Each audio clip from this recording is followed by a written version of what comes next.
Buenas tardes para todos. Soy el doctor Rómulo Rodríguez, que tengo hoy el honor de presentar en las tardes del té el tema Actualidad del Kibalión y del hermetismo egipcio por el profesor doctor Francisco Verdú, conocido por todos aquí en España como Paco Verdú.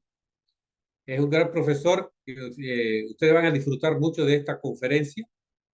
Les recordamos que estamos realizando esta programación de las tardes del té que se transmite todos los miércoles a las 11 de la mañana, hora de México, 7 de la noche aquí en España. Y ya tuvimos una gran participación con el tema del doctor Pablo Saz la semana pasada. Hoy vamos a presentar al doctor Francisco Verdú. El 11 de junio tenemos la gran placer de presentar a la licenciada Alejandra Valdés con el tema de la depresión y la ansiedad con el abordaje de la terapia floral. Después vamos a presentar al doctor Tomás Álvaro, el 18 de julio, con bioenergía y mitocondrias, un tema muy apasionante de este gran profesor español. Después seguimos con el licenciado Miguel Ángel Beltrán de España, con la dimensión somática 2.0 y el counseling en salud integrativa, que tiene que ver mucho con la filosomática que ha creado este autor. El 2 de julio vamos a tener a la profesora Ivette Ferrer con el tema de la biodescodificación. Se agrega en esta segunda temporada, vamos a agregar el 9 de julio para cerrar esta temporada al tema Viviendo más y mejor para una longevidad saludable por el profesor doctor Rafael Torres Collado, que se suma para cerrar este calendario. Presentando al doctor Francisco Verdú Vicente, que es licenciado en Medicina y Cirugía, doctor en Filosofía y Ciencia de la Educación, máster en Medicina Naturista, Homeopatía y Acupuntura por la Universidad de Valencia, diplomado en Lenguas Jeroglíficas egipcias por la Facultad de Teología de Valencia.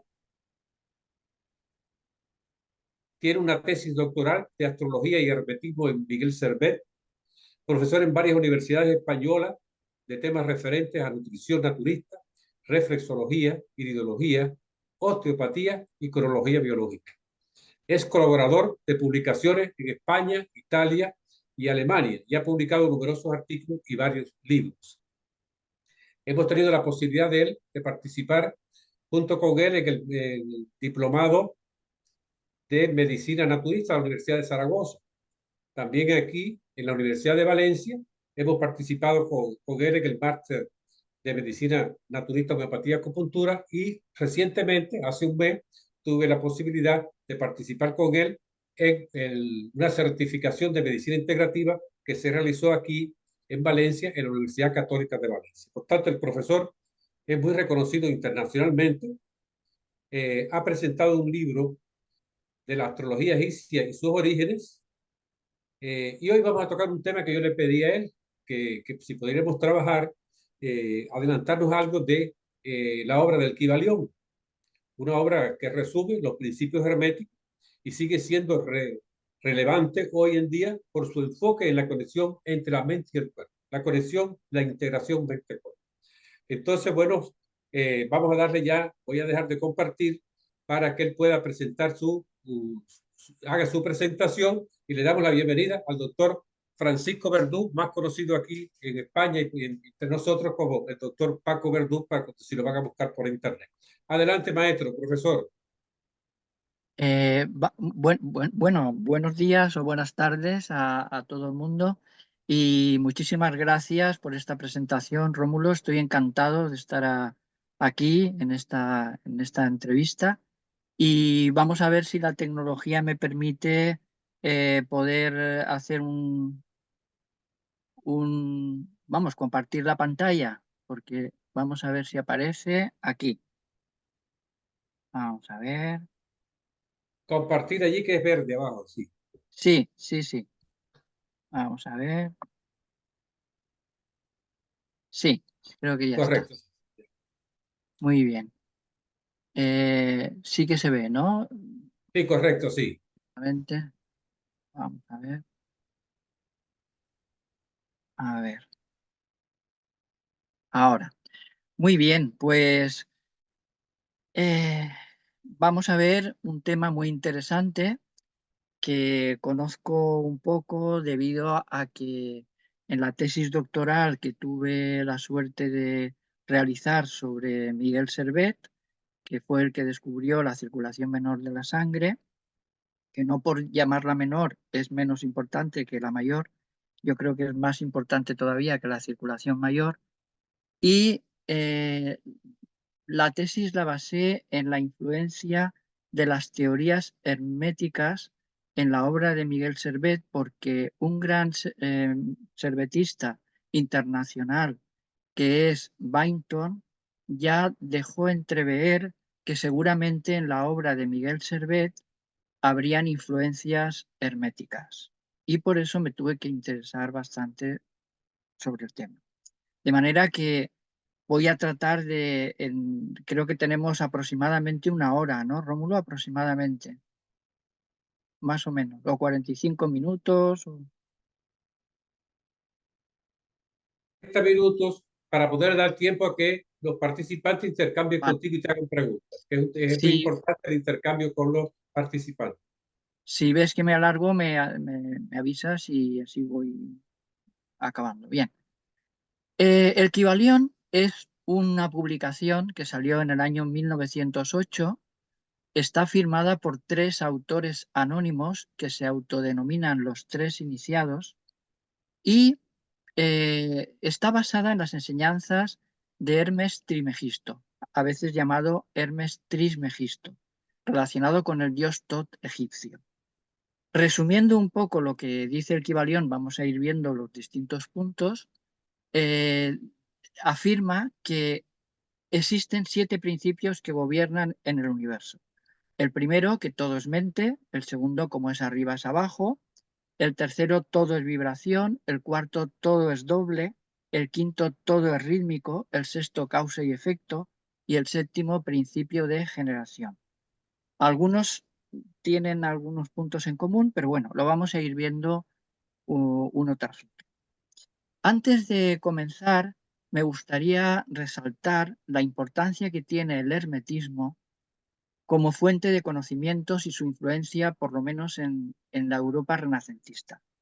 El hermetismo recoge principalmente tradiciones egipcias, muchas basadas en los conceptos de astrología antiguos, de la obra de Platón, del judaísmo, del cristianismo, del gnosticismo, de otras fuentes seguramente, y va a dar lugar a teorías tanto astrológicas como teorías relacionadas con el aliento vital y las teorías sobre todo basadas en las doctrinas del alma, ya que en la antigüedad había mucho interés por estos temas. El Corpus Hermeticum tiene un trasfondo astrológico basado en las disciplinas, porque yo estoy convencido de que gran parte de los orígenes de la astrología provienen de Egipto, y también una gran influencia egipcia, como afirma el autor de la edición, bajo mi punto de vista, quizás la mejor, del Corpus Hermeticum, de los textos Hermeticum, de Francesc Renau Nebot, que tuve la suerte de, antes de ser publicada por la editorial Gredos, me pasó el manuscrito mecanografiado para que yo lo pudiera utilizar en mi tesis. Mi tesis salió un año después de la tesis de Renau, que es el que ha hecho quizás la mejor traducción sobre los textos herméticos, editados en Gredos, la editorial Gredos.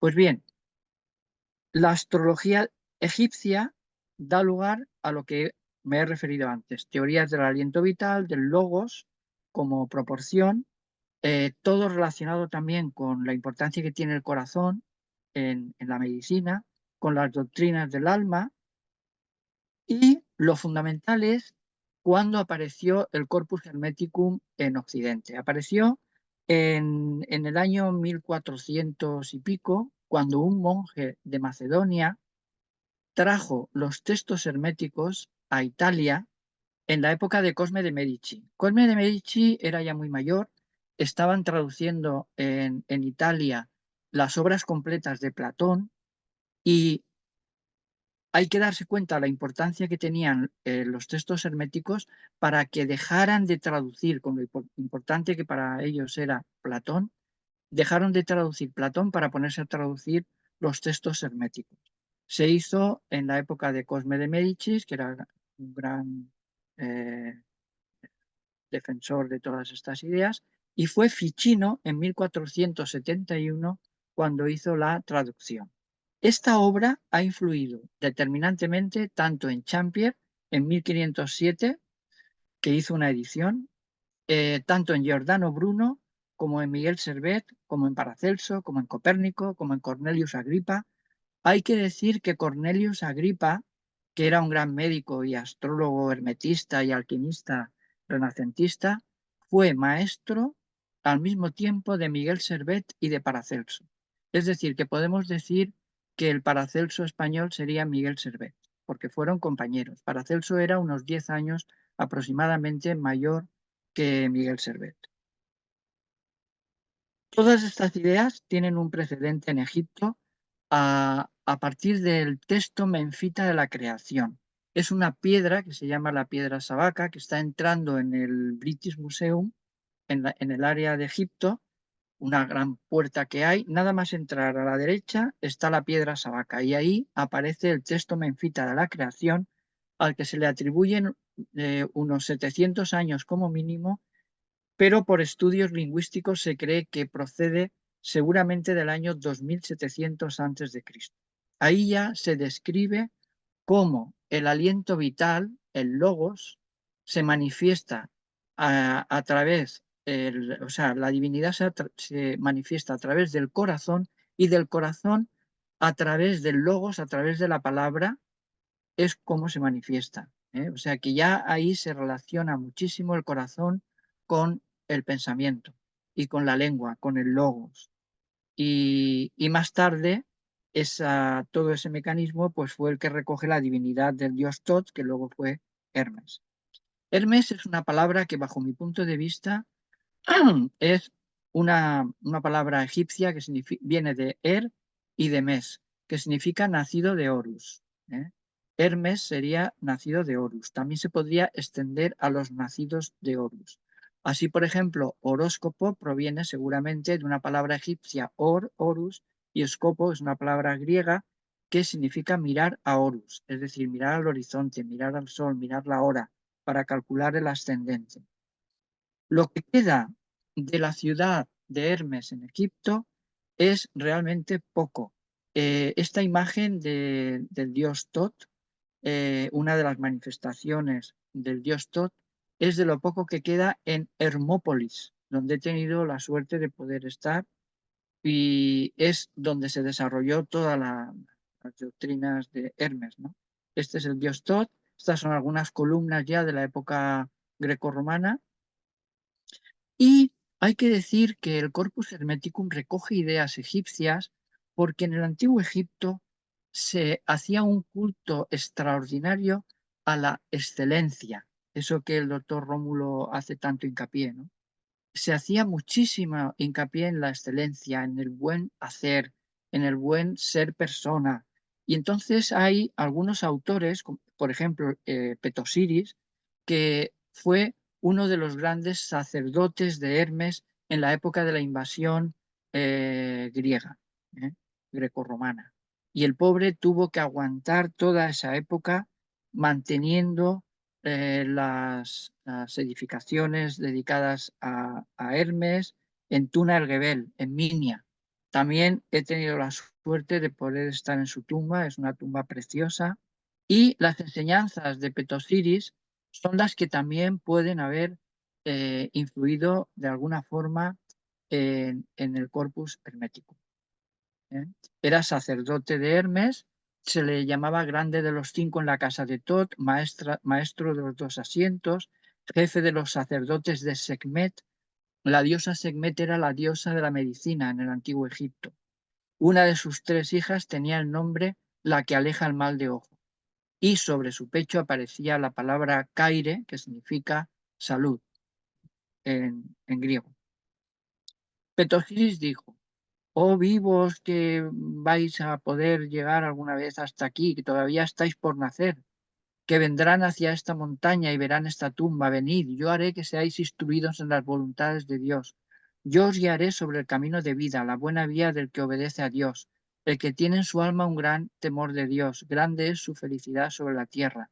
Salud a ti, alma augusta que reside en el Hachet, dando la vista al mundo entero cuando él irradia. Es el halcón Horus que está sobre las murallas del Hachet.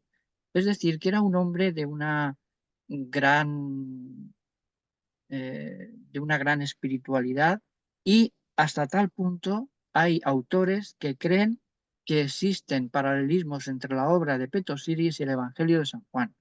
Cuando él dice todo lo que llega a existir llega después que él llegó, todo lo que es ha sido después que él se fue. Hay autores que creen que tiene un paralelismo con el Evangelio de San Juan 1.3, donde se dice, por él fueron hechas todas las cosas y sin él no se ha hecho cosa alguna de cuanto han sido hechas. Es decir, que gran parte de las teorías del Corpus Hermeticum procedentes de enseñanzas egipcias han influido en el judaísmo, han influido en el cristianismo, han influido en el gnosticismo. Todo eso es muy importante tenerlo en cuenta. Y, por supuesto, las doctrinas herméticas han influido en la Edad Media, en la alquimia medieval, con el espíritu Mercurio. Ahí vemos al espíritu Mercurio con el caduceo de Hermes, que es un símbolo de síntesis, de pares de opuestos. Vamos a comenzar con el primer principio, que es el principio del mentalismo, según dice el Kybalión. El Kybalión dice que todo es mente, que el universo es mental, que la realidad es una manifestación de la conciencia universal. Vamos a ver algunos paralelismos con el Corpus Hermeticum. En el Poimandrés le habla a Hermes. Poimandrés dice, yo soy la mente, el nous, el que siempre ha existido. La mente es Dios y que está unida a la palabra, al logos. Creó el universo. Y estas ideas que plantea el Kybalión y el Corpus Hermeticum tienen paralelismo hoy en día más que nunca con teorías científicas actuales, como por ejemplo que todo es mente o conciencia, en la obra de Amit Goswami, por ejemplo, que es un gran físico cuántico que tuve la suerte de conocer en Alicante, una gran persona, una persona excelente y súper sabia, y también con el idealismo monista, con la interpretación consciente de la mecánica cuántica, es decir, que la conciencia es la base de toda la realidad.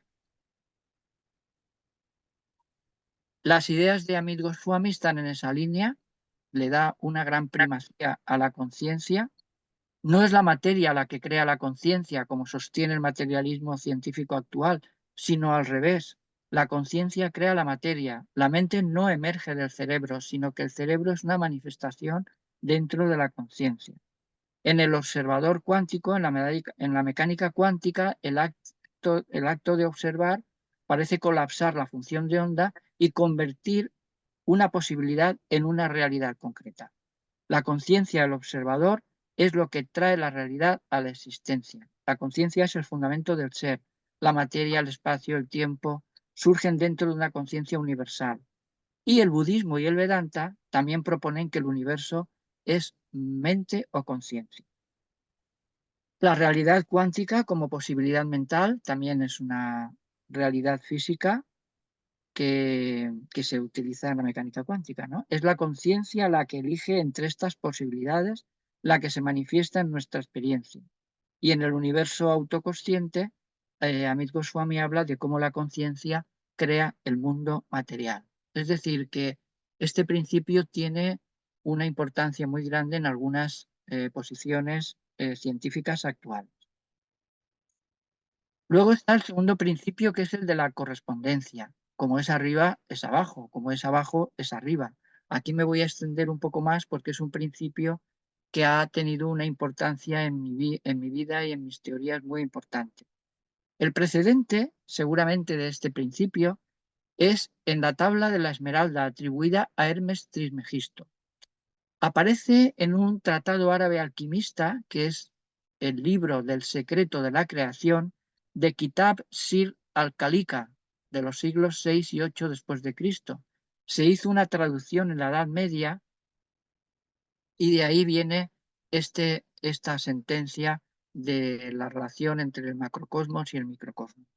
Luego, Carl Gustav Jung también dice que la intuición de Paracelso se encuentra bajo el influjo de la idea básica del hermetismo, el cielo de arriba como el cielo de abajo, es decir, la correspondencia entre el macrocosmos y el microcosmos, entre el mundus major y el mundus minor.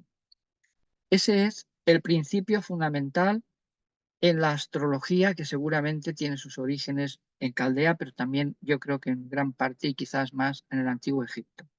Y este principio es el que la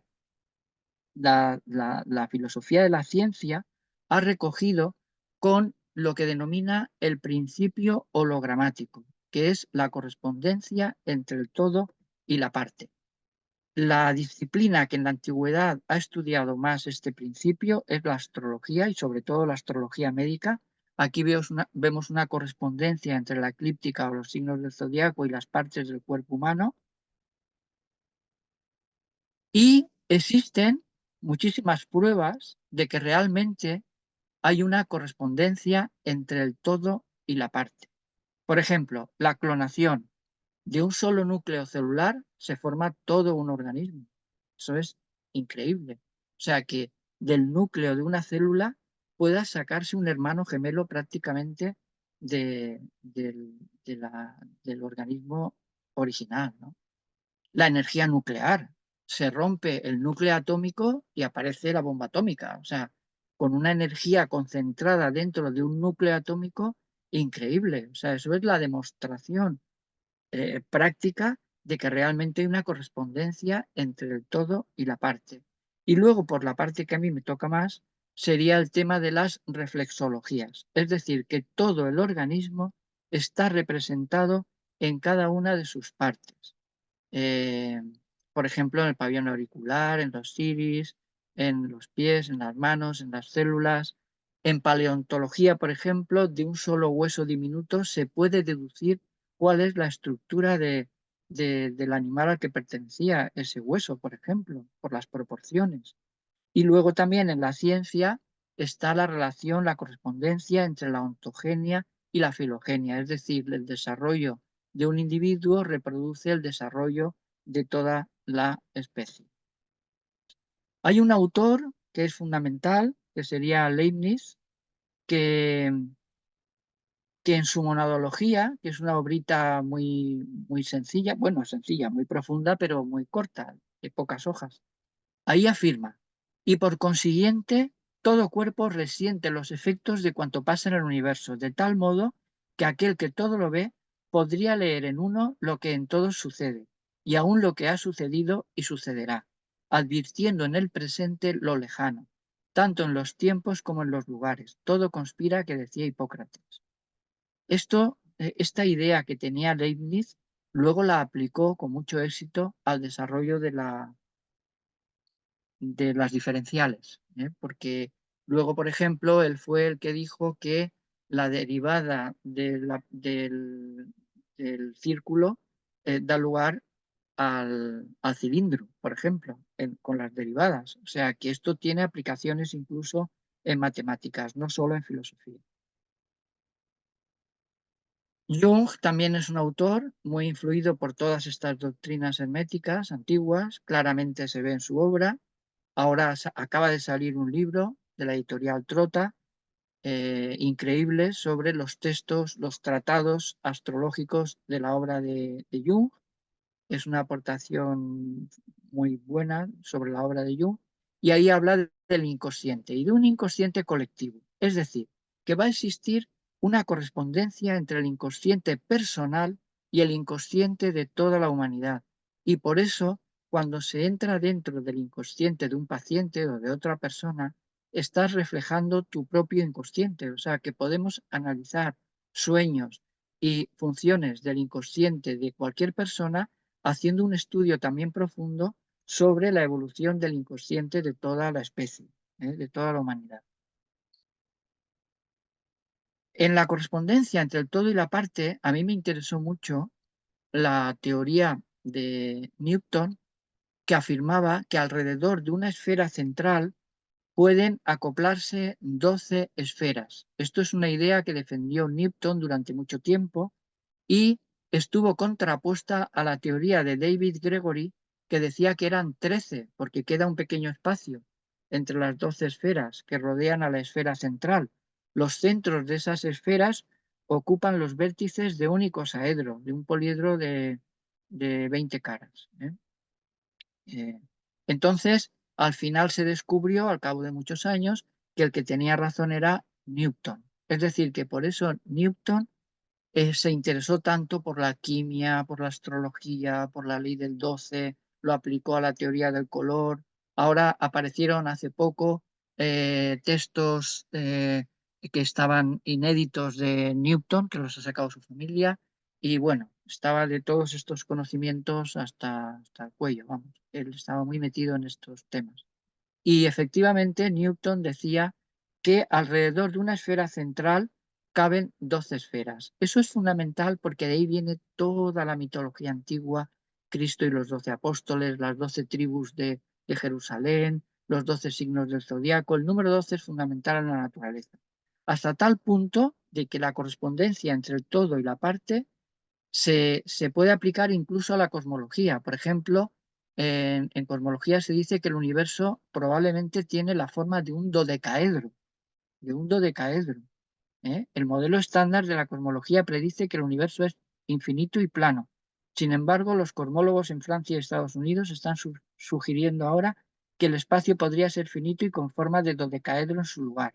Afirman que un universo con la misma forma que el polígono de 12 lados puede explicar las medidas del fondo cósmico de microondas, la radiación remanente del Big Bang, que los espacios con formas más mundanas no pueden. Es decir, que hasta incluso la forma del universo podría responder al número 12. Esta idea a mí me obsesionó mucho, la idea de dividir todo en 12, y hace ya muchísimos años establecí una correspondencia entre los signos del zodiaco y las 12 funciones fundamentales que seguramente rigen todo lo que existe. Son funciones muy simples. De ellas habla un poco, aunque no dice que son 12, Teilhard de Chardin. De ella habla también, aunque no dice que son 12, Carl Gustav Jung. Pero a mí se me ocurrió que tendrían que ser 12, por la misma correlación que Newton hace con las 12 esferas alrededor de una esfera central. Estas 12 funciones que se pueden relacionar perfectamente con los 12 signos del zodiaco serían unión, separación, la unión Libra, la separación Aries, destrucción, reconstrucción, identificación, desidentificación, expansión, concentración, centripetización, centrifugación, análisis y síntesis. Y con esto se puede profundizar muchísimo en los arquetipos correspondientes a cada persona, para comprender cómo funciona a nivel psicológico. El número 12 también tiene una gran importancia en el antiguo Egipto con el triángulo mal denominado de Pitágoras, porque el mismo Pitágoras reconoce que fue a estudiar y aprender a Egipto. Este es el triángulo típico egipcio, de lados 3, 4 y 5, que al sumarse dan 12. El 4 se relaciona con el cuarto signo del zodiaco, que corresponde a Cáncer, cuyo origen sería la diosa Isis, que empieza en el solsticio de verano. El 5 se relaciona con Mesori, que es el dios Osiris, que corresponde al quinto signo del zodiaco, que sería el signo de Leo, domicilio del Sol, lógicamente. El dios Ra es el Sol. Y el lado de número 3 sería el que corresponde a Géminis, que sería el dios Mercurio, Tot, Horus, como síntesis o hijo de Isis y de Osiris. Este es el gran triángulo egipcio que se utiliza para calcular todo en el antiguo Egipto, y sumando los lados 3, 4 y 5 pues da 12 también. El 12 está en los 12 signos, en las 12 casas astrológicas, en estas 12 funciones. Existen 12 partículas subatómicas, pero con la particularidad de que las más importantes, las que están en mayor cantidad y las que componen casi más que nada la materia, serían las correspondientes al signo de Géminis, al de Cáncer y al de Leo, porque las he organizado por el número de masa. Es decir, las que corresponden a Géminis, que es la del electrón, es el electrón, la de Cáncer, que es el quark arriba, y la de Leo, que es el quark abajo. ¿Eh? Y esas tres son las que van a componer, aunque hay 12, esas tres que corresponden al triángulo egipcio, al 3, al 4 y el 5, son las que componen, parece ser, casi toda la materia. Lo apliqué también al sistema periódico de los elementos, haciendo grupos de 12 para saber a qué arquetipo le correspondía cada elemento del sistema periódico. Cuando se llega al segundo ciclo, 13, 14, 15, ahí empieza otra vez el zodíaco, de forma que el 13, que es el aluminio, le correspondería a Aries otra vez, igual que al hidrógeno. Es decir, que el aluminio tendría características del arquetipo de Aries. Lo relacioné también con los 12 colores fundamentales que van de 3 en 3, o sea, la fusión de 3 salen 6, de la fusión de 6 salen 12, y con las 12 notas musicales, porque aunque se hable más de 7, en realidad el círculo de quintas y la escala musical que utilizamos en Occidente, que la descubrió parece ser Bach, si mal no recuerdo, son 12 notas. Serían do, do sostenido, re sostenido, mi, fa sostenido, sol sostenido, la sostenido y si. Son 12, lo que pasa es que luego se utilizan con mucha frecuencia 7.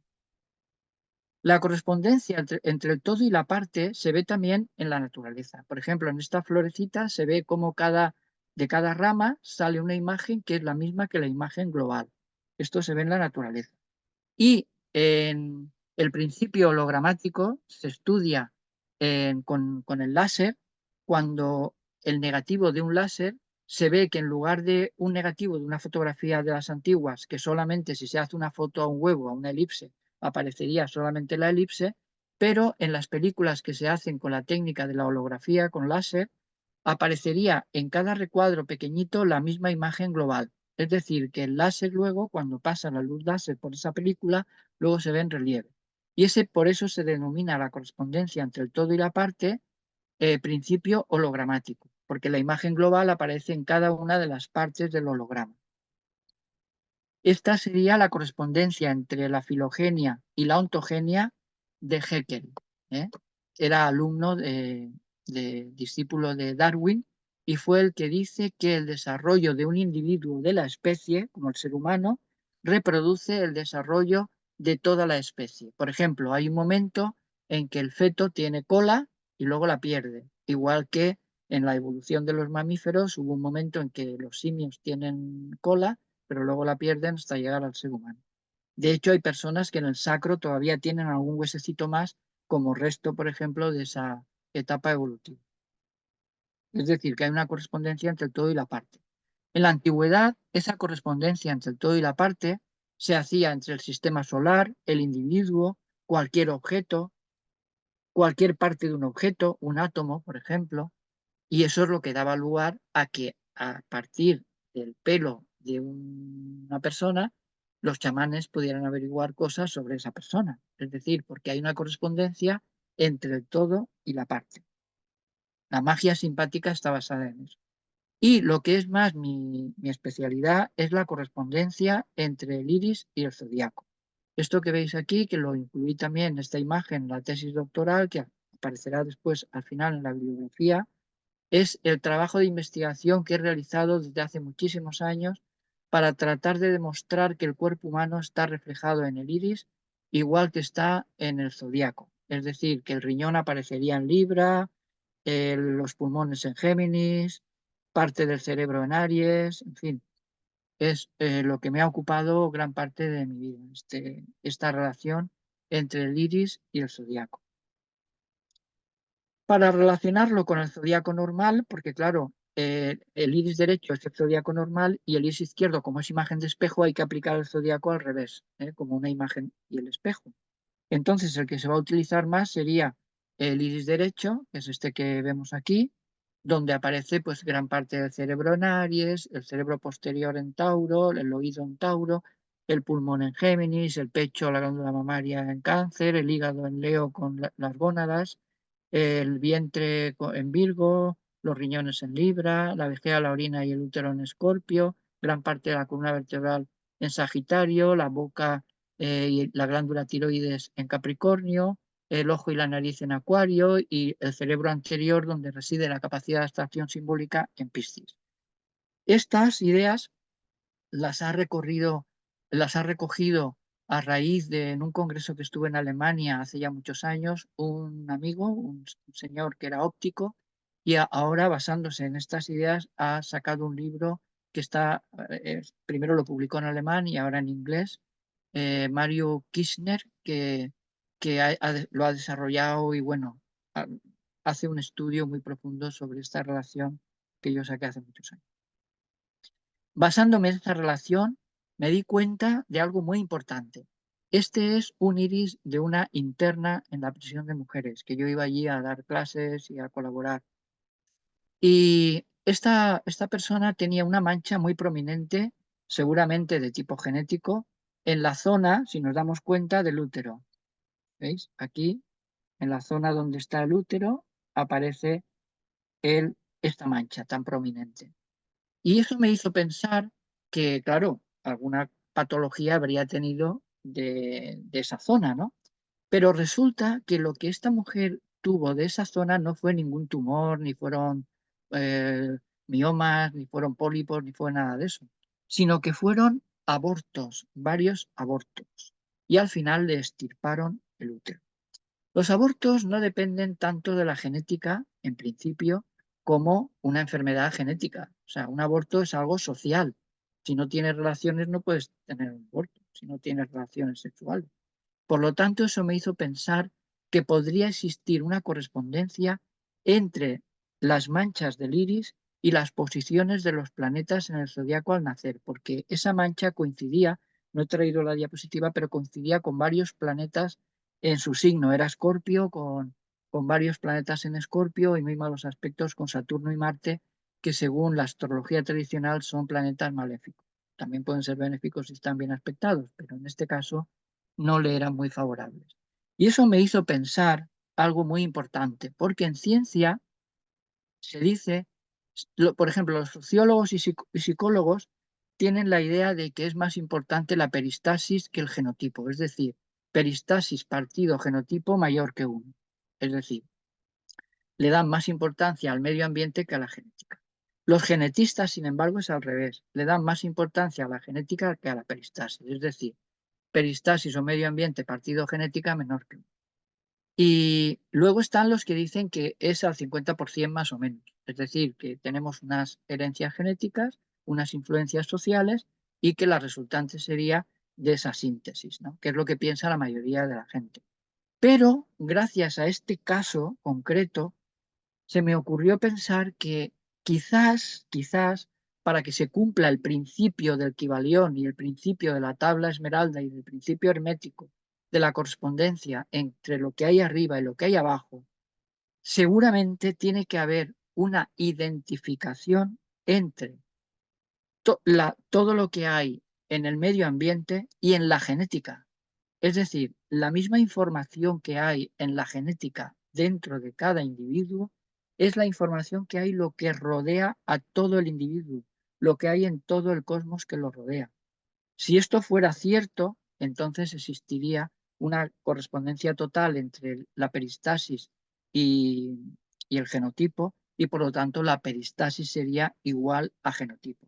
No mayor o menor esa fracción, ni más, ni peristasis más genotipo igual a 1, sino que el genotipo tendría la misma información que la peristasis.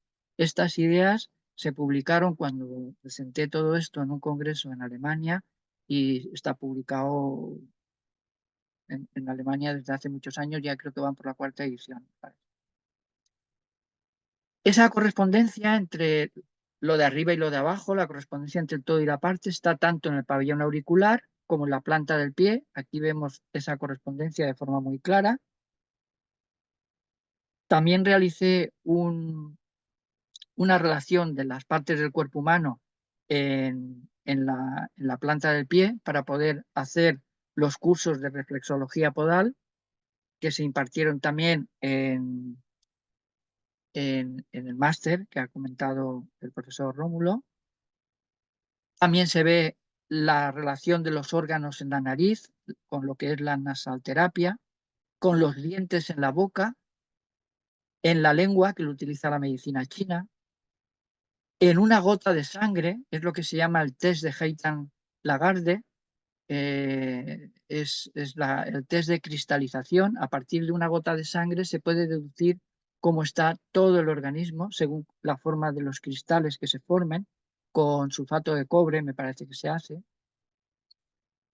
Aquí vemos al doctor Rafael García de Venezuela, también profesor en el máster de Valencia, hablando de cómo está reflejado todo el cuerpo humano en la mano, por ejemplo, también. Y ahora pasamos ya pues, al principio de vibración, que es el tercer principio del Kybalión. Según este principio, nada está inmóvil, todo se mueve, todo vibra. Hay antecedentes clarísimos en el Corpus Hermeticum. Por ejemplo, Dios se mueve en sí mismo y el mundo se mueve dentro de Dios. La oscuridad descendía en una especie de materia acuosa y caótica con una agitación sonora. La mente que es Dios y que está unida al Logos creó el universo. El Logos como proporción, palabra, sonido, vibración. El Logos espermáticos, semina verbi en latín. O sea que el Logos sería la vibración creadora. También en la India, a Dios Krishna y a algunas divinidades, cuando crean el cosmos, lo crean con una caracola, con el sonido de la vibración de una caracola. Los paralelismos en la ciencia actual serían, ya en el colegio, el profesor, excelente profesor que tuve de física, ya nos hablaba de que el electrón era una onda de probabilidad de presencia, una onda de probabilidad de presencia, el electrón. O sea que ya se empezaba a ver cómo la materia eran ondas, vibraciones. Y en la actualidad el máximo exponente quizás sea la teoría de cuerdas, es decir, que las partículas subatómicas son en realidad estados vibracionales de un objeto extendido más básico llamado cuerda o filamento en vibración. El logos es un concepto que sin duda viene de Egipto, ya que la proporción, o sea, el nombre para los egipcios era lo más importante, era el Ren. Aquí vemos la R, que tenía forma de boca, y la N, que es el símbolo del agua, y de ahí viene quizás el principio del Génesis y el Espíritu de Dios flotaba sobre las aguas, es decir, el Dios Ra sobre el agua. Es la palabra Ren. Para los egipcios el Ren era lo más importante, el nombre.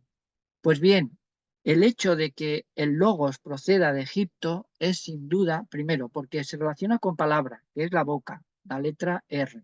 Pero luego los egipcios, para establecer las proporciones, empleaban la boca también. O sea, ese símbolo de la R lo empleaban para definir una proporción. Por ejemplo, un tercio sería la boca con 3 rayitas debajo. Eso sería una proporción matemática. Luego es evidente que la idea del logos como verbo, como palabra y como proporción matemática procede del antiguo Egipto, porque está en la propia lengua jeroglífica egipcia. Max Planck también habla de que todo es vibración, aquí habla pues de que pues eso, dice, ya que según vimos la materia no existe sin este espíritu, lo real y cierto efectivo no es la materia visible y transitoria, sino el espíritu invisible e inmortal, pero siendo que no puede haber espíritu en sí por pertenecer cada espíritu a un ser, debemos forzosamente admitir seres espirituales, pero como los seres espirituales no pueden ser por sí mismos, sino que deben ser creados, no vacilo en denominar a este misterioso creador, como lo han nombrado todos los pueblos cultos de la tierra en los pasados milenios, Dios. O sea que también relaciona la energía, la fuerza original con una idea muy similar a Dios, y estamos hablando de Max Planck. Otro que también habla sobre la vibración y su importancia es Stromberg. Stromberg fue amigo de Einstein, trabajó en el Observatorio Mount Wilson de California y es famoso por un libro que tiene que es El alma del universo. El prólogo se lo hizo el propio Albert Einstein. Y Stromberg se apoyaba en sus investigaciones sobre datos científicos y en su concepto de que un mundo espiritual dirige y guía el desarrollo de las formas vivientes y de la denominada materia inanimada. Suponía que toda vida, toda materia tiene su origen en algo inmaterial y queda arraigado con aquel mundo. Pensaba en campos estructurales que dan la forma a la materia inanimada y a los seres vivientes. Este Stromberg es realmente el que habla de los campos morfogenéticos de Sheldrake. Lo que pasa es que Sheldrake es el que se ha hecho mucho más famoso, pero este es muy anterior a Sheldrake. Era coetáneo de Albert Einstein y es el que realmente habla de esos campos morfogenéticos, aunque no les llame morfogenéticos, pero son los que dan la forma. Él les llamaba campos estructurales que dan la forma a la materia inanimada y a los seres vivientes. Cuando se publicó su libro en 1940, su concepto sobre campos organizados como fuerzas conductoras de las formas aún no había sido confirmado en ensayos de laboratorio. Luego el doctor Barr de la Universidad de Yale demostró en una serie de ensayos la realidad de la teoría de Stromberg. Barr constató: debemos suponer que el campo eléctrico de un organismo es más esencial que este mismo, determinando la estructura biológica.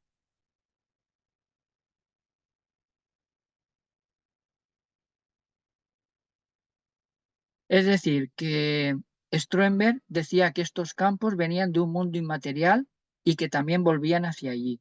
Él desarrolló un mundo de formas físicas como estructuras de energías provenientes de un mundo no físico que tiene su propia estructura inmaterial. También en la antigüedad, según Porfirio, se decía en su obra de la animación del embrión, se decía que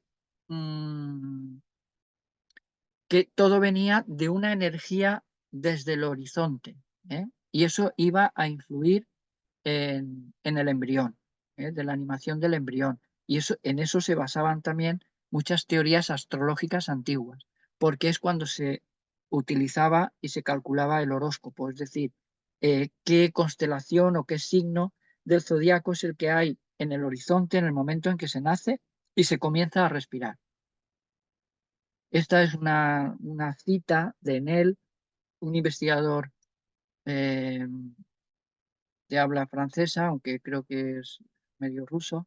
Dice: el nudo de la vida se está formando a los extremos fronterizos, en los astros, estando ligado a esto sobre la tierra.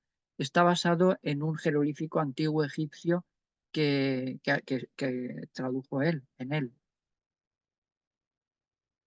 El siguiente principio es que todo es dualidad.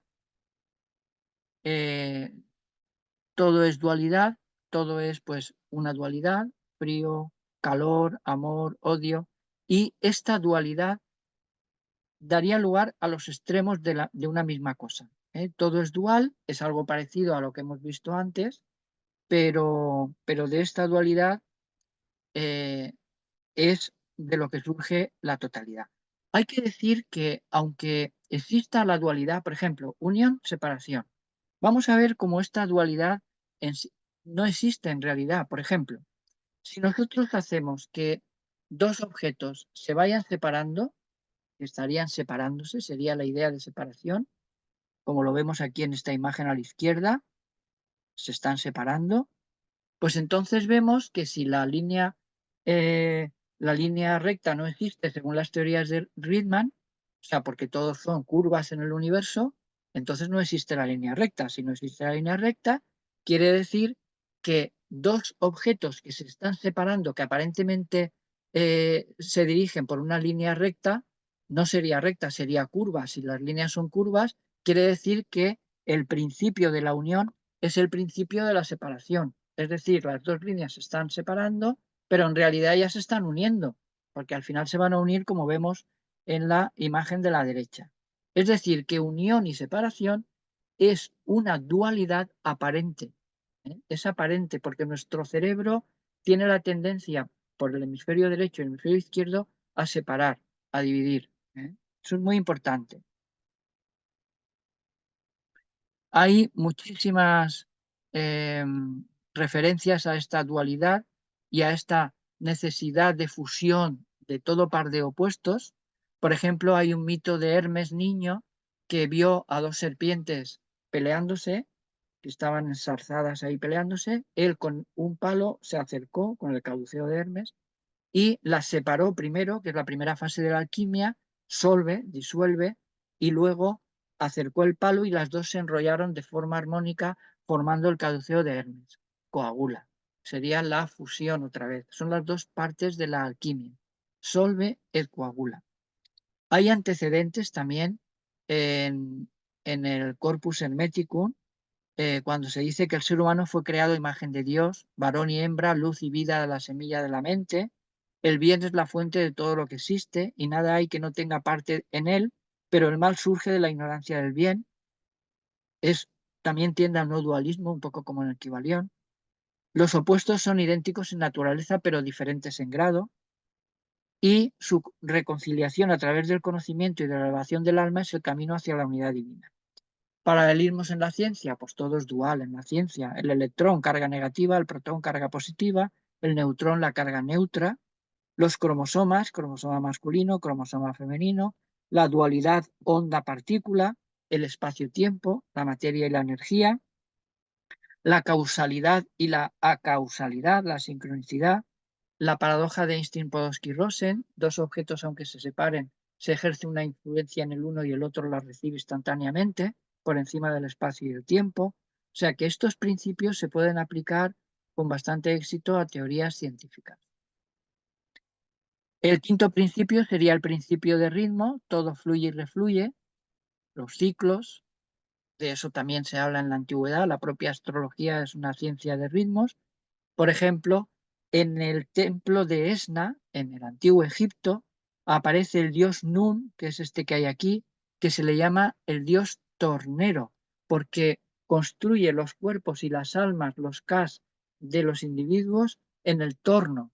Pero es que el torno del dios Nun es el espacio, es el cielo, son los planetas y las estrellas sobre la eclíptica lo que conforma las características de los individuos. Por eso la astrología viene claramente de Egipto. Ese dios Nun es el dios alfarero, que modela a los seres humanos mediante el torno que representa los movimientos de los planetas en el zodiaco.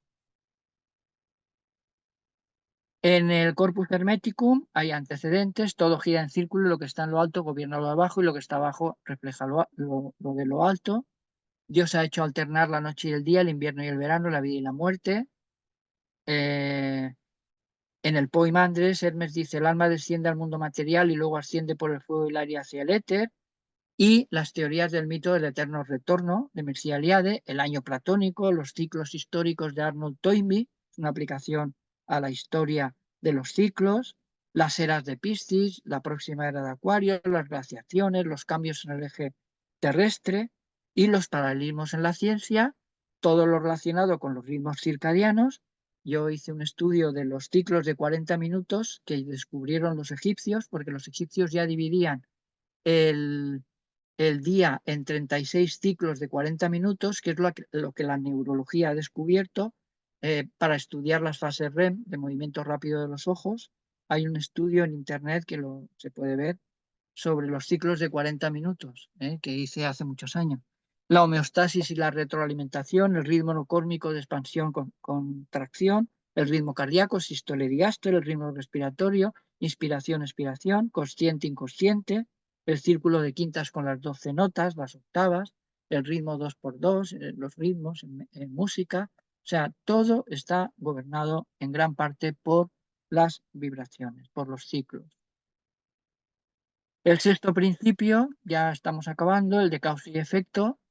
Toda causa tiene su efecto, todo efecto tiene su causa, nada ocurre por azar, todo obedece a leyes universales. Esto está clarísimamente en el Corpus Hermeticum. Nada sucede sin causa, todo lo que es por la voluntad de Dios y en conformidad con su ley. El alma que se deja llevar por los placeres del cuerpo olvida su origen.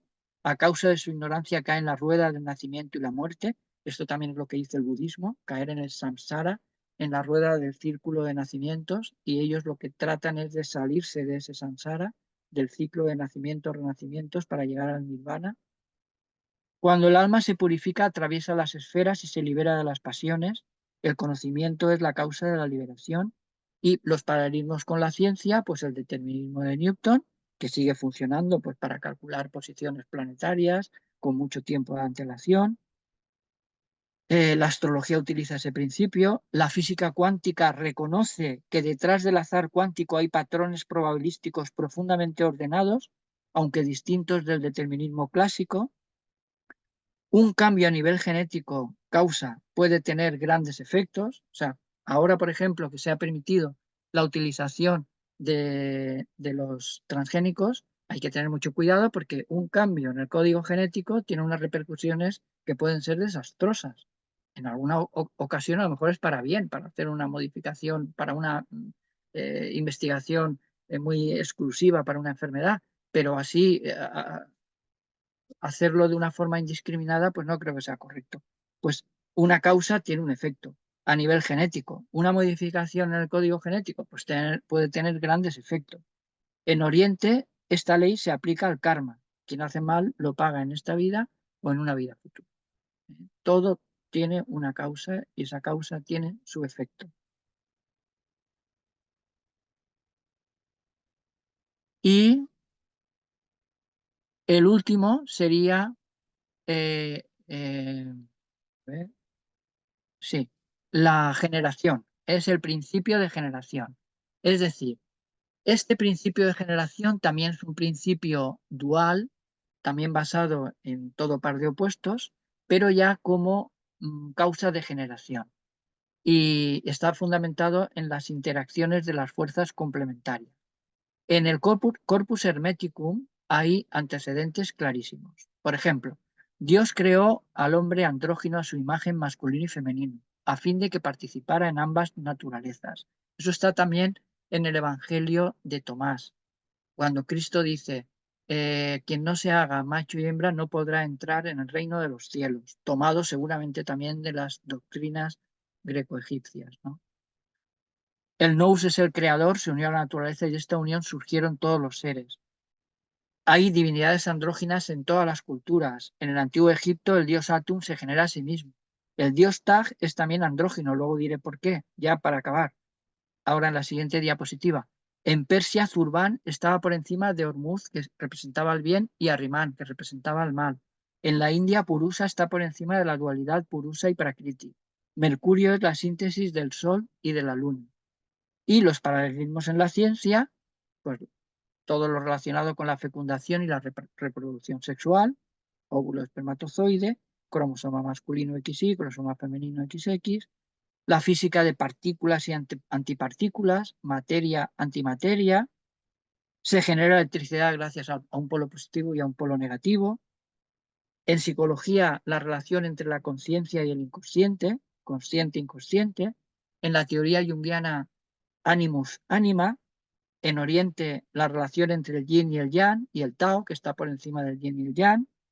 Y en la India, los nadis Ida y Pingala, que son corrientes que van por el organismo, y cuando se fusionan en el canal central, en el Sushumna, pues es lo que en la India se consigue, se trata de conseguir con todas las doctrinas tántricas, que sería la fusión del principio masculino y del principio femenino en el canal central, en el Sushumna, para desarrollar toda la teoría de los chakras.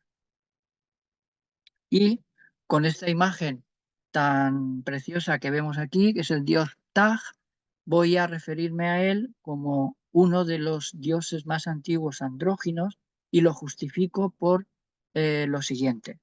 El dios Tag se escribe con la letra P, que es ese cuadrado que vemos ahí, y con la semicircunferencia, que es la letra T en Egipto, y con el lazo, que es un símbolo de fusión, de unión.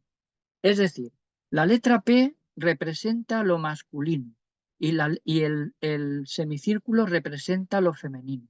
Es decir, que el dios Tag es la fusión entre lo masculino y lo femenino. ¿Por qué digo esto? Pues porque en copto todavía se ha conservado la relación de la letra P con lo masculino con el pronombre demostrativo este. Este se escribe con la letra P, pen, y esta se escribe con el semicírculo.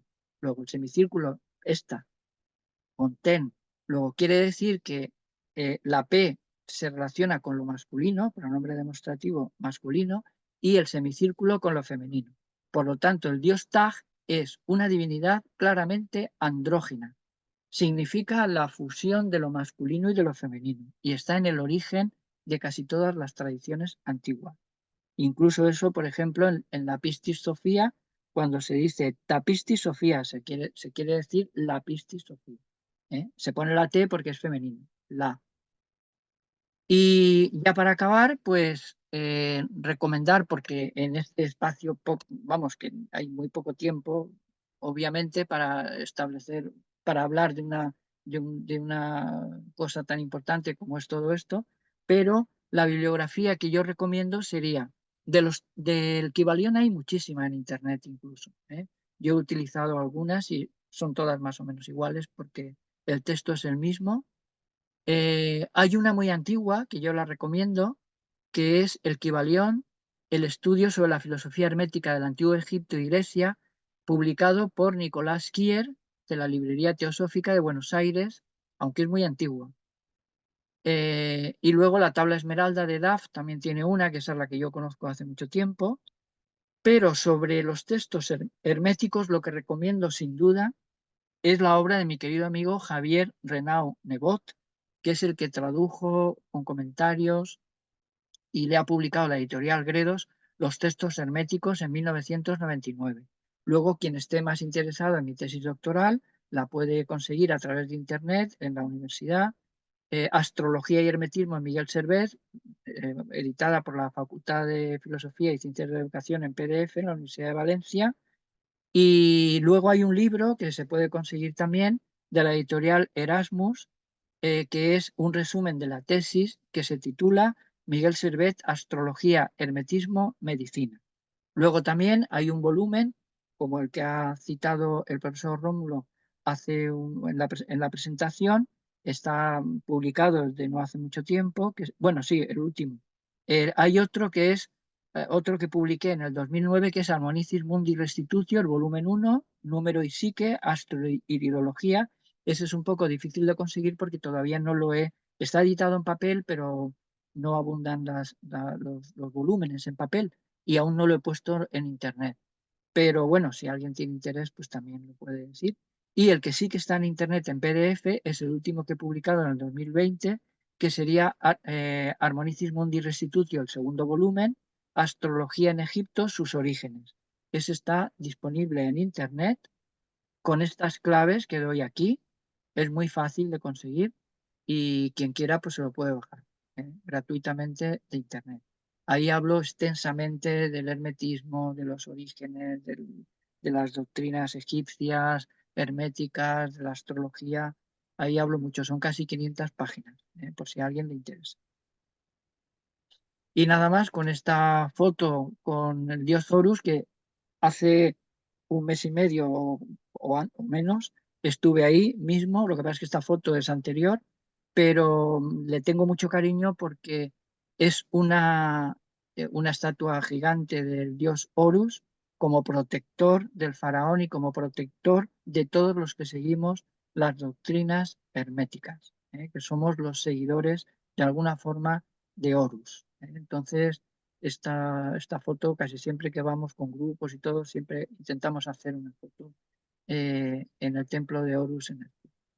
Y nada más, espero que haya sido de vuestro interés y si queréis, pues podemos pasar al coloquio. No sé si he cumplido bien con el horario. Muchas gracias, doctor Francisco Verdú, amigo, compañero de estudios y de lucha en nuestras universidades y el desarrollo de este enfoque integral de la medicina.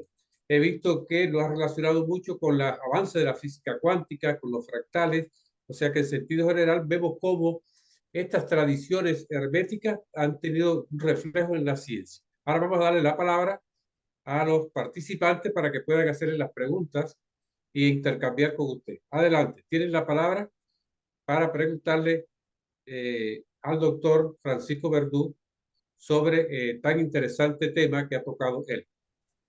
Por ahí está Javier Mata, por favor, Javier, adelante. Hola, buenas tardes, maestro. Muchísimas gracias por esta exposición. Mire, para profundizar un poquito en el tema de los 36 ciclos de 40 minutos, yo en lo personal traigo como una exploración en torno al tiempo y esto que los pueblos en el pasado pues siempre han valorado, ¿verdad? Usted en los estudios que ha hecho en relación a estos ciclos, llegó a encontrar como alguna dinámica de intercambio basado en el tiempo. Ya ve que hay los bancos del tiempo, estas economías solidarias de una hora por una hora. Si usted tiene como algo de este tema, de los intercambios de tiempo, conocimiento. Sí, porque en ese artículo hablo de los ciclos de 40 minutos porque tuve la suerte de tener como profesor y que estuvo también en la lectura de mi tesis doctoral al doctor Álvaro Pascual Leone, pero el padre, no el famoso que es ahora en todo el mundo, que es su hijo, es un gran neurólogo, sino a su padre, que era el catedrático de neurología de aquí de la Facultad de Medicina de Valencia. Y tuve la suerte con él de hacer un curso sobre biofeedback y es donde él nos habló de esos ciclos de 40 minutos y entonces yo deduje, pero si eso lo sabían ya los antiguos egipcios, ¿no? Entonces parece ser que cada 40 minutos se produce una activación de la sustancia reticular en el bulbo que hace que cada 40 minutos un ser humano tenga la necesidad de descansar un minuto o unos segundos para volver otra vez a reanudar la activación neuronal, ¿no? Eso durante el día, como está todo, el ser humano está más energético, no se nota mucho. Pero, por ejemplo, en los conductores que están varias horas conduciendo, es muy peligroso llegar a un cambio de ciclo de 40 minutos estando cansados, porque te puedes dormir. Entonces, todo eso es lo que yo estuve estudiando. Porque hay una activación de la sustancia reticular cada 40 minutos aproximadamente. Y establecí unas tablas y todo para poder calcular a qué hora se produce. Muchas gracias, maestro. Muchas gracias. Correcto. Ah, Profesora Alejandra Valdés. Sí, muchas gracias. Profesor Paco, excelente su disertación. gracias. Ya que estas leyes que rigen en el universo también podrían regir todas las medicinas complementarias.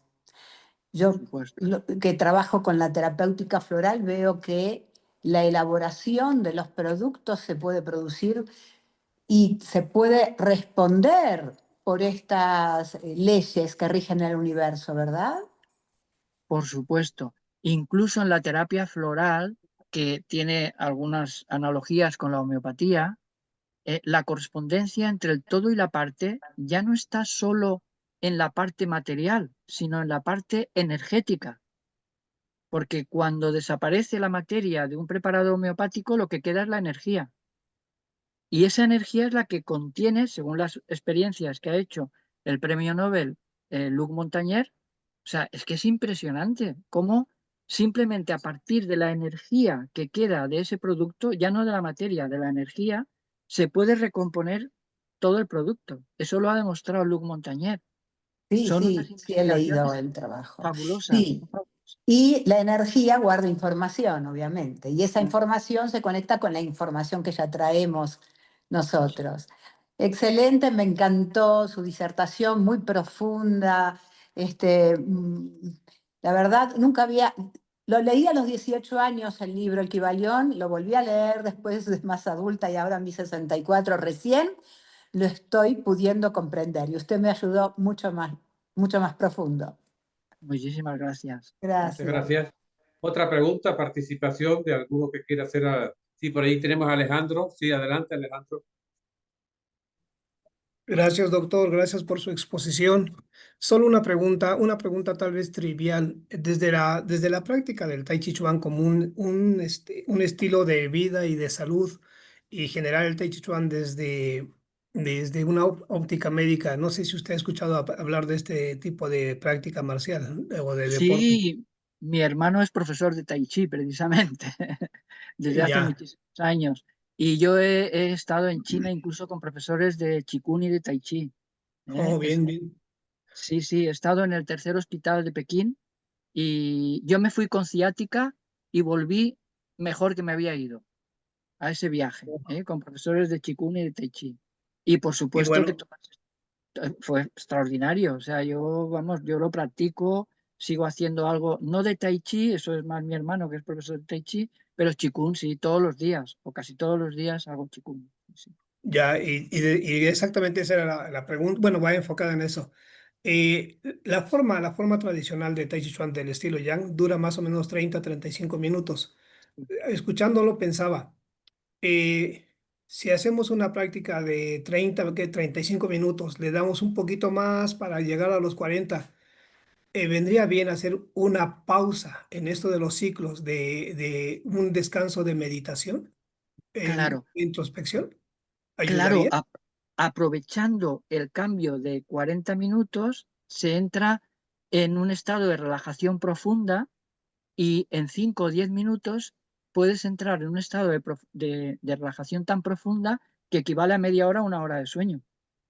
O Eso bien, eso lo he comprobado yo, porque hemos hecho la relajación justo cuando se produce el cambio. Y en 10 minutos de relajación parece que hayas dormido una hora. Con 10 minutos de relajación, si se coge ese cambio de ciclo de 40 minutos. bien, doctor, muchas gracias, es muy revelador. Sí, sí. Y una segunda pregunta y última. Doctor, ¿en algún momento se asocia este tipo de enseñanzas con lo esotérico o con lo masónico? Nunca había visto desde el aspecto científico el Sí, estudio de esto. Me gusta esto que estoy escuchando de parte de usted. sí, no. ¿Es fácil conseguir su obra, la obra de usted? Sí, yo lo de los ciclos de 40 minutos, poniendo mi nombre completo y poniendo Dialnet, ya salen un montón de cosas que yo he publicado. Y poniendo ciclos de 40 minutos Francisco Verdú en Google, yo creo que sale ya. Pero si se pone Dialnet, seguro, que es la universidad que lo recoge. Dialnet, Doctor Verdú. Francisco Verdú Dialnet. Y ahí sale ya Bien, los ciclos de 40 minutos y también artículos muy interesantes sobre longevidad, sobre taoísmo. Seguramente ahí salen muchas cosas. Sí, sí, bien. Muchas gracias, doctor. de nada. Otra Gracias. pregunta, por ahí está María Elena. María Elena, por favor, sí. Muy buenas tardes, realmente muy emocionada por estas charlas, es primera vez que yo asisto y felicitarle y un Dios le pague al doctor y a todo este hermoso equipo.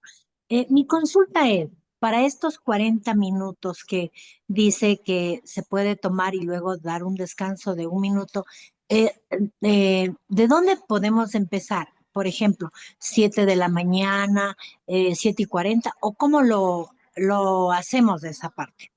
Muy buena pregunta. Yo las tablas que he realizado sobre los ciclos de 40 minutos, yo creo que empiezan, por tomar una referencia, en el momento del amanecer, por ejemplo, a las 6 de la ¿Ya? mañana, pero hora solar, no hora de reloj.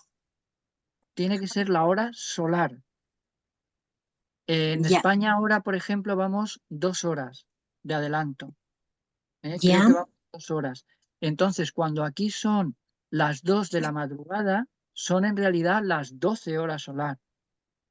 Entonces, a partir de ahí es cuando se empieza a contar ciclos de 40 minutos. ya, Y pero es tomando en cuenta de la hora solar. Sí, es a partir por ejemplo, las 12 de la noche, pero hora solar, que en México, por ejemplo, no sé cuál será, en otros países de Sudamérica no lo sé, pero en España ahora vamos 2 horas de adelante, vamos, de más. Entonces, cuando aquí son las 2 de la madrugada, son las 12. Muchísimas gracias. Y esa información de las horas solares, ¿en dónde la puedo encontrar, por favor? Eh, Eso se publicó en la revista, en una de las revistas, en donde están los ciclos de 40 minutos que se pueden bajar de internet, en el ¿Ya? número siguiente. ¿eh?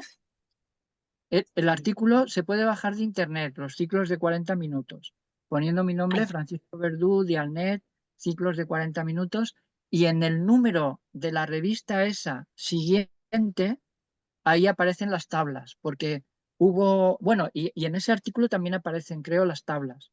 Y basándose en esas tablas se podría hacer el trasvase al país correspondiente, si es México, si es Colombia o el que sea, o Argentina. Yo me encuentro en Ecuador, qué gusto. En- Permítame un momentito que es la primera vez que tengo la oportunidad de escucharlo. ¿Me repite, por favor, cómo puedo buscar, si es tan amable? Sí. Se puede poner en Google Francisco Verdú o Francisco Verdú Dialnet, con D, Dialnet, y ciclos 40 minutos o algo así. Y yo creo que sale directamente. Le Y si agradezco no, infinitamente. y si no poniendo simplemente todo el nombre completo, Francisco Tomás Verdú Vicente Dialnet, ahí salen las publicaciones. Bien, adelante. Javier está pidiendo la palabra. Sí. Sí, maestro, justo ahorita en estos cruces de significados veo que, bueno, usted es un orólogo, ¿no? Un estudioso de del tiempo. ¿La orología tendría un origen justamente con Horus, oro, tiempo? ¿Hay alguna relación ahí? Sí, totalmente, sí. Horóscopo viene de scopo, que es mirar en griego, y que es Horus, claro. Mirar a Horus, el sol naciente, el horizonte por donde sale el sol. De ahí viene hora, claro. Ah, ok. Oiga, maestro, y por ejemplo, en esta visión del tiempo, mencionaba usted de que, pues sí, no es recto, se va curvando, ¿no? ¿Cómo pudiéramos o qué línea de trabajo para unir como el tema de lo cuántico, ¿no? Que se habla del punto cero, ¿no? Que, o sea, desdibuja todas las convenciones que tenemos en torno al tiempo y sabemos que son ciclos, los agrícolas, los estelares, ¿no?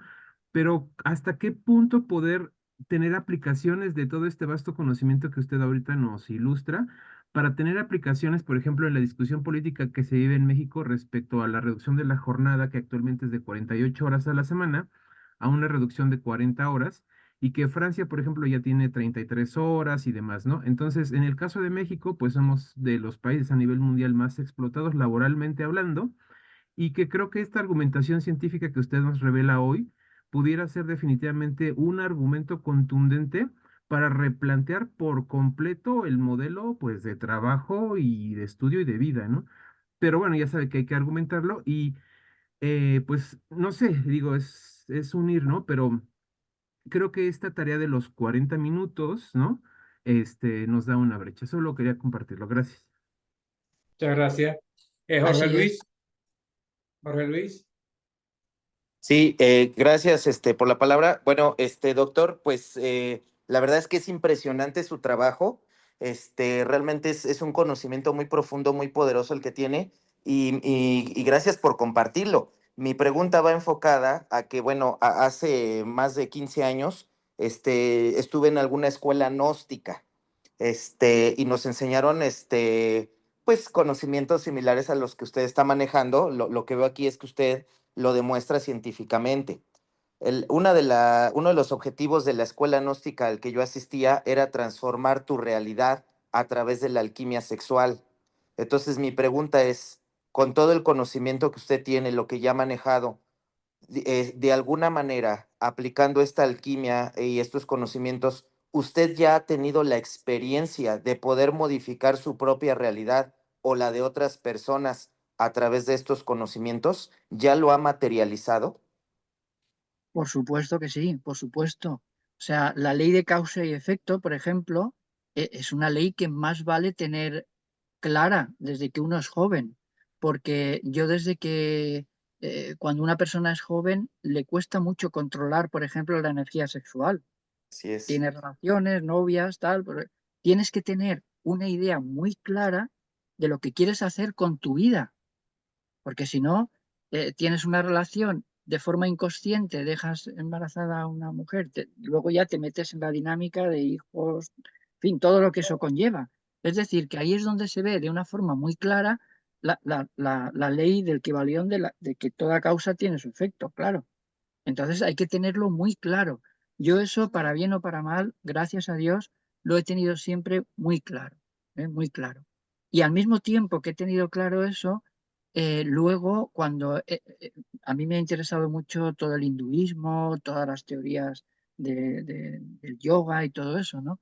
Entonces sí que realmente hay un trabajo que hacer muy importante con la energía sexual para que, o sea, para no desperdiciar esa energía, porque si se desperdicia, como toda causa tiene un efecto, eso tiene sus efectos también. Entonces hay que controlarlo. Y en eso está basado el Tantra, ¿no? Lo que pasa es que, claro, también es verdad que hay muchas escuelas que son, pues yo qué sé, pues no sé, que la gente se apunta ahí pues para pasar el rato, eso es otra historia. Pero Sí. cuando estas disciplinas se afrontan con seriedad y uno las aplica seriamente, los resultados son increíbles. Y el otro día vi a una amiga que está haciendo unos cursos, creo que aquí, no sé si en Valencia, con Mantak Chia, creo que es un investigador de esos temas muy importante. Bueno, pues el hombre es muy mayor y me dijo que aparentaba 30 y pico años y creo que tiene más de 80, según me dijo ella. O sea que es impresionante. Cuando se trabaja bien el tema del control de la energía sexual, parece ser que los resultados son increíbles.